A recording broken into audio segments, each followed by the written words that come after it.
दून हलचल, नजर हर खबर पर। पूर्व केंद्रीय मंत्री और राजस्थान के पूर्व डिप्टी सीएम सचिन पायलट ने देहरादून की राजपुर विधानसभा के लिए सोमवार को डोर टू डोर कैंपेनिंग की। सचिन पायलट ने देहरादून के सुप्रसिद्ध पलटन बाजार में कांग्रेस प्रत्याशी राजकुमार के लिए प्रचार किया और तमाम लोगों और व्यापारियों से कांग्रेस के पक्ष में मतदान करने की अपील की। इस दौरान सचिन पायलट ने कई व्यापारियों से महंगाई के मुद्दे समेत जीएसटी के मुद्दे पर बातचीत की। सचिन पायलट ने कहा कि जिस तरीके से आम लोगों का और व्यापारियों का समर्थन मिल रहा है, उससे पूरा यकीन है कि उत्तराखंड में 2022 की सरकार कांग्रेस की बनने वाली है। सचिन ने ये भी कहा कि जिस तरह से उत्तराखंड में 5 साल बीजेपी की सरकार रही है, उससे जनता त्रस्त हो चुकी है और बदलाव चाहती है। वहीं बीजेपी ने बार बार मुख्यमंत्री बदले, जो कि समझ से परे है। उन्होंने ये भी कहा कि कांग्रेस ने हमेशा से ही जनता की आवाज को बुलंद किया है और कांग्रेस प्रदेश में जो चुनाव लड़ रही है, मुद्दों के आधार पर लड़ रही है। उत्तराखंड में जनता मन बना चुकी है। 5 साल की भाजपा सरकार का जो शासन रहा, जो काम करने का तरीका रहा, उससे लोग त्रस्त हैं, एक बदलाव चाहते हैं। 5 साल में लगातार भाजपा ने अपने मुख्यमंत्री बदले। हमको ये समझ में नहीं आ रहा कि मुख्यमंत्री बदलने का कारण क्या था। उनकी परफॉर्मेंस खराब थी, उन पे आरोप लगे थे, शासन ठीक से चल नहीं पा रहा था। बार बार मुख्यमंत्री बदलने से ये बात स्पष्ट हो जाती है कि उनकी सरकार ना तो स्टेबल थी और ना डिलीवर कर पा रही थी।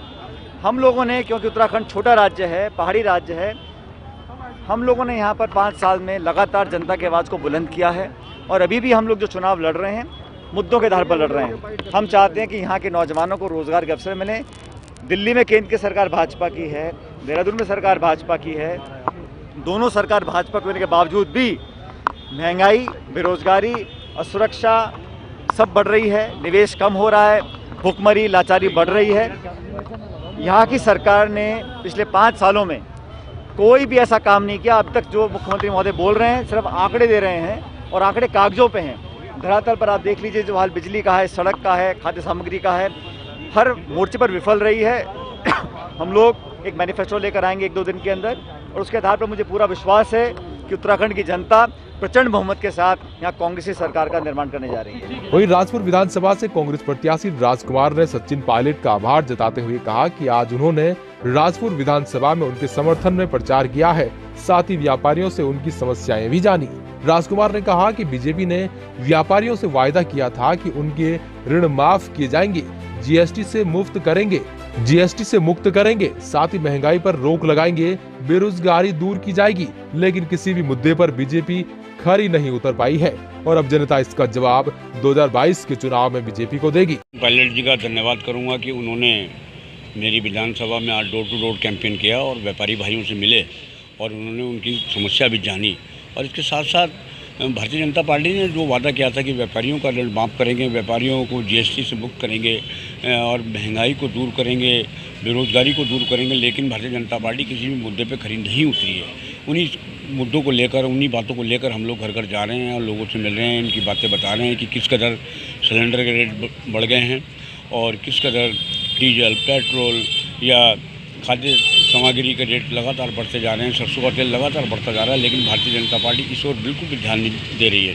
उन्होंने अपने घोषणा पत्र में कहा था कि हम मलिन बस्तियों को मालिकाना हक देंगे, वो भी उन्होंने नहीं किया। और जितनी भी योजनाएं कांग्रेस शासनकाल से चल रही थी, चाहे वो इंदिरा गांधी रिवर फंड योजना हो जिसमें हज़ारों लोगों को दुकानें मिलनी थी, वहाँ पर पार्किंग की समस्या हल होनी थी, ड्रेनेज की समस्या हल होनी थी, उन सबको उन्होंने बंद कर दिया है। इसके साथ साथ मन्नूगंज का जो नाला तिलक रोड से कानवी रोड तक हमने बनाने का काम किया था, उन्होंने उसको भी बंद कर दिया है। इसके साथ साथ नदी रिसोना और बिंदाल में हमने सुरक्षा वाल लगाने का काम शुरू किया था, उन्होंने उसको बंद कर दिया गया है। हमने 2 अक्टूबर 2016 को मलिन बस्तियों में मालिकाना हक देने का काम शुरू करा था, उन्होंने उसको भी बंद कर दिया गया है।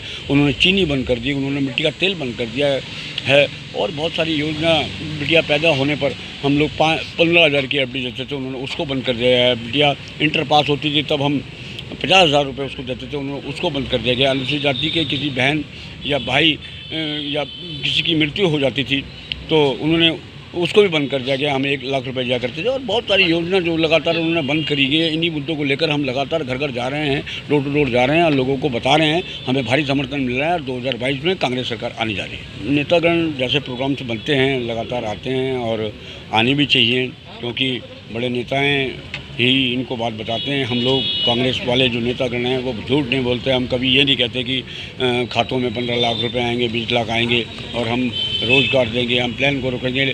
लेकिन भारतीय जनता पार्टी वालों ने झूठ घोषणा करते हैं और कोविड कार्यकाल में जिस कदर लोगों ने अपनी जानें दी हैं, उनके लिए उन्होंने भारतीय जनता पार्टी ने कोई ऐसी योजना नहीं बनाई है जिससे उनको कोई बेनिफिट मिल पाए। इन्हीं सभी मुद्दों को लेकर हम लोगों सरकार को घेरने का भी काम कर रहे हैं और लोग घर घर बताने का काम कर रहे हैं। दून हलचल न्यूज के लिए देहरादून से अजय मित्तल की रिपोर्ट।